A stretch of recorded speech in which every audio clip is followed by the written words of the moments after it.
अरे पोरा, आज तुळशीचे लग्न आहे ते. तुळशीला कलर ते दिला का? ऊस, चिंचा, बोर काय आणली का शेताला जाऊन? अगं आई, बाहेर जाऊन तर बघ. अगं तुळशीला कलर दिलाय, ऊस आणलाय, चिचा बोर. अगं दिवसभर माझं तेच काम चालू आहे आज. पण मला एका प्रश्नाचं उत्तर दे तू. अगं हे रीतिरिवाज आपणच पाळतोय. अगं शहरात जाऊन बघ, कित्येकांच्या दारापुढं तुळस सुद्धा नाही.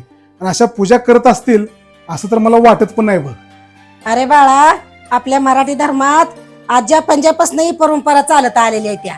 आपण ती केल्याच पाहिजे.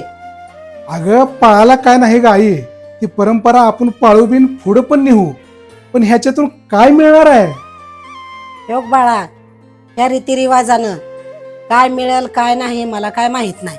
आणखी एक सांगते बाळा तुला, असे सण साजरे केल्यानं आपली संस्कृती टिकून राहणार आहे एवढंच माहित आहे बघ मला. खरंच आई खरं बोलली.